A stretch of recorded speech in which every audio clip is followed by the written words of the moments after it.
Hello everyone. So in this video we're going to be going over kind of five major things: linear patterns in sketches, filleting parts, the mirror tool in sketches, trim and point both in sketches. They're both sketch tools.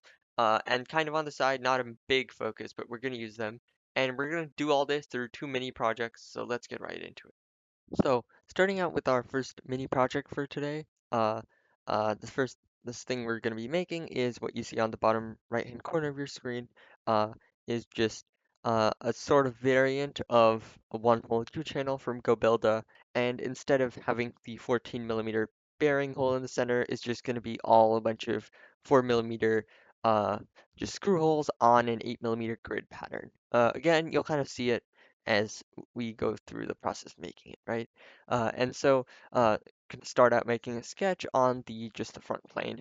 And I'm going to assume you already know how to do this because the previous video goes through the process of, just teaching you how to make sketches, all that stuff. So if you haven't watched that video, please go ahead and do that. It'll just save you a lot of trouble as you're going through this video. And so, continuing just with making a sketch on the front plane, oops, let's open that again. Uh, we're going to start out with just a single 4 mm hole right here. And now that we have that, as you can see on sketch, we actually have in like 5 by 5 grid, right? So we're going to have one, two, three, four, so five total of these holes in this direction and more in this direction. And obviously we could make all those holes by hand, just using dimension and all that stuff. That's kind of a pain. So an easier way to do it is with patterns. So here we have this thing, the toolbar, maybe you don't see it, these checklists, drop-down menus, and there's linear patterns. So you can click on that and you hover over it. It should also explain to you how to use linear pattern, but I'm just going to walk you through it anyway. So firstly, just select the thing you want to pattern. In this case, it's just this one 4 mm hole. And then now you have a couple more options here. So you want to select the number of items going in each direction. So in this case, we want 5 in each direction. So we're just going to enter that in, 5 here, and 5 in the y-axis as well. Uh, and then the distance between these items. And so we don't want that obviously to be 8 mm because GoBuilda is built on an 8 mm grid pattern. So we have that done, and now it shows the icon next to the cursor that you're saying that if we click outside of uh, these items here, it'll just confirm the pattern. And so we can go ahead and do that. And now we have all these nice 4 mm holes on an 8 mm grid, and we didn't have to do that much work, right? And so now the last thing we have to do, I guess, would be just to make rectangle to box these all in so that we have holes instead of individual parts. So we can use the center rectangle tool, which is R is the shortcut. Just select the center circle and then just extend it out, and we're going to do 48 mm by 48 mm. And so now that we have that done, we can then confirm the sketch and get on our way with extruding this thing. So the first thing we need to do, obviously, is extrude this. And so we can go here and select the extrude tool. So we can select this sketch and then just select GoBuilda stuff is 2.5 mm thick, so we're just going to go with that. Although you could really have any thickness you want, it doesn't really matter. Uh, and so now that we have that done, just confirm it. And now we have this nice little plate that we can attach random stuff to.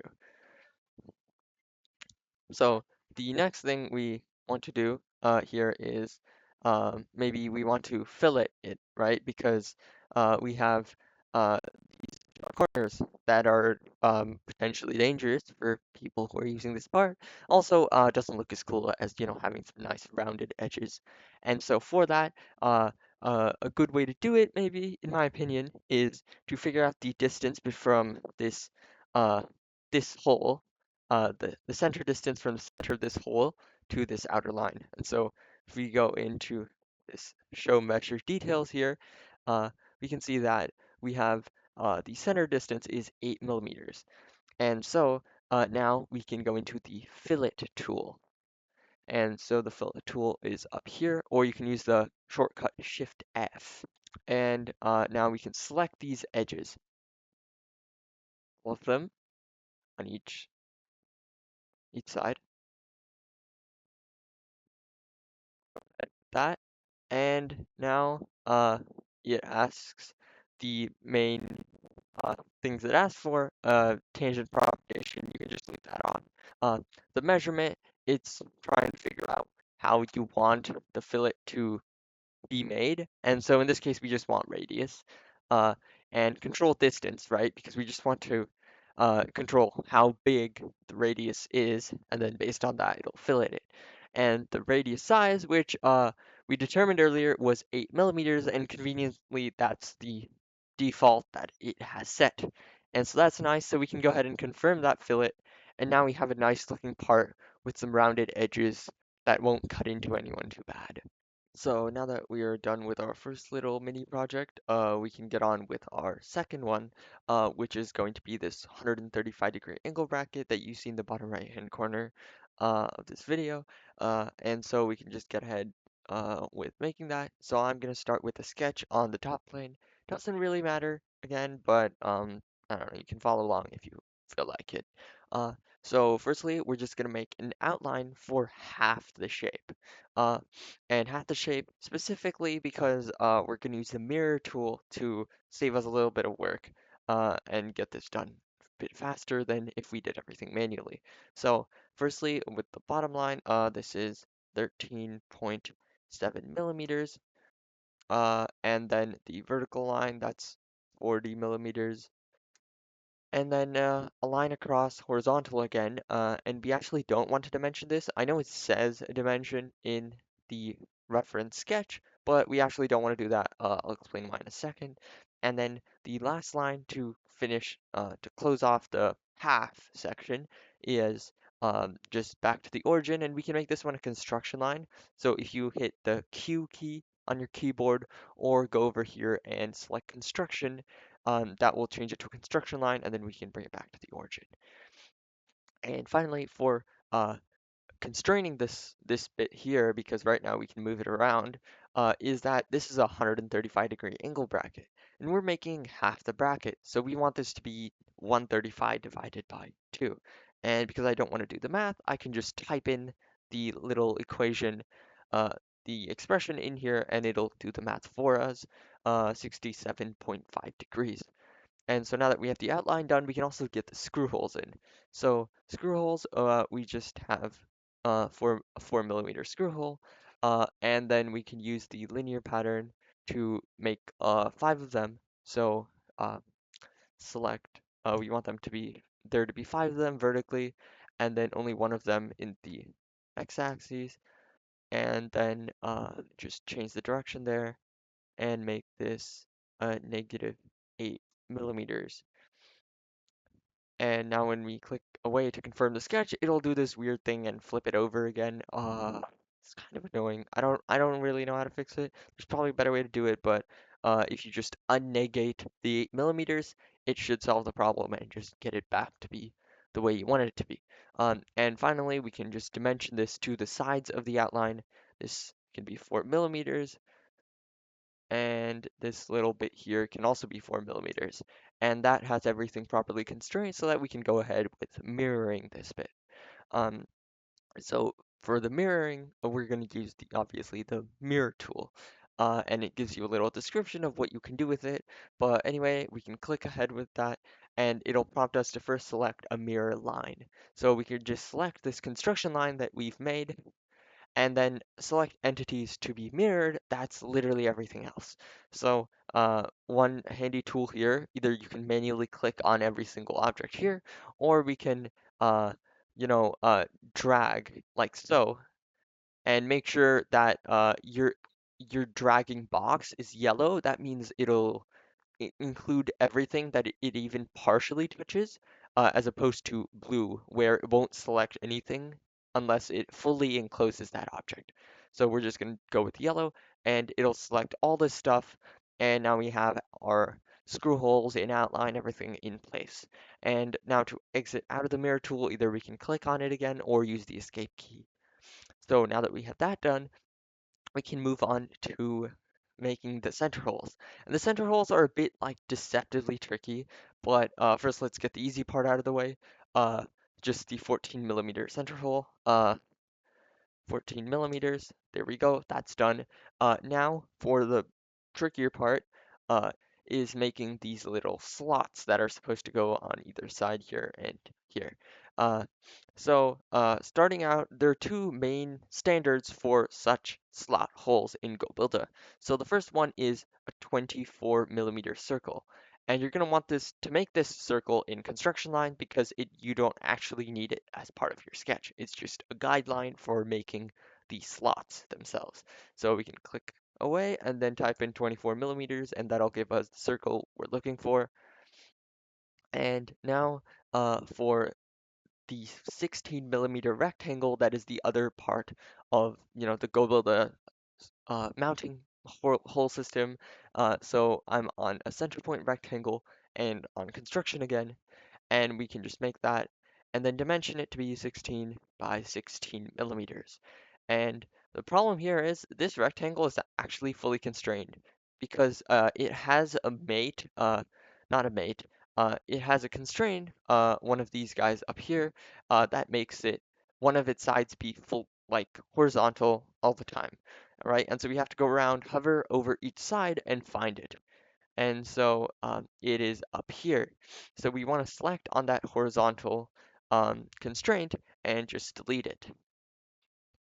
And now that we have that out of the way, we can now rotate this, right? And we want it to be connecting, lined up with this line, the construction line that divides the bracket in half. So we can let go here and it'll snap to the line. Now everything is constrained again. And now we have to make the slots. And so for that, we can use the slot tool. It's already showing up for me here, but uh, the other way to find it is to just go into the search bar and search up slot, and that'll get you to it as well. But before we go ahead with that, we actually, the slot will not let us just make a slot here the way we want to, right? Because the way the slot tool works is you input a line, and that line defines the length of the slot and the direction.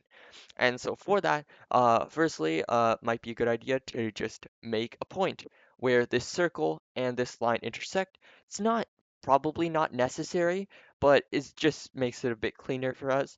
And then we want to use a tool to break up the lines here so that so that we can select this individual center part of the line to make our slot with. So for that, uh, one way to do that would be to use the trim tool. And what that does is it essentially cuts off a portion of a line, right? So in this case, we can delete this part of the center line and then we can also delete the other part of the center line. And now we have this isolated segment in the middle, and that's what we can use to make our slot. So we can do the same thing on the bottom as well. And now we have our two slot input lines, right? And so now we can use the slot tool and select this guy, and then it'll give you the dimension tool. I believe the default is 20 millimeters, so you're just going to want to make sure that is set to 4, otherwise your slot will look ridiculously massive. But now we have that 4 millimeter slot set, and now we can just click away to confirm the slot. Then I'm just going to go ahead and make another one on the bottom, again 4 millimeters, and confirm. And now we have the slots that we're looking for, so we can go ahead and confirm the sketch because we have the whole profile figured out as a sketch. And now, really simple, we can just extrude it in Uh, and you want to make sure that it's on new and not add, because otherwise, in my case, it's intersecting with this existing plate, and so it's going to add to the existing plate, which is not what we're looking for. So we want a new object, and then we want the depth to be 2.5 millimeters, as the diagram says. And there we go. We now have this 135-degree angle bracket, looking very nice, exactly the way we wanted it to. And that pretty much wraps up this video. So hopefully you learned some more tools in the Part Studio, mirror, fillet, linear pattern, that sort of thing. Also, just a little insight into how you use tools like trim. So anyway, thanks for watching. I'll see you in the next video.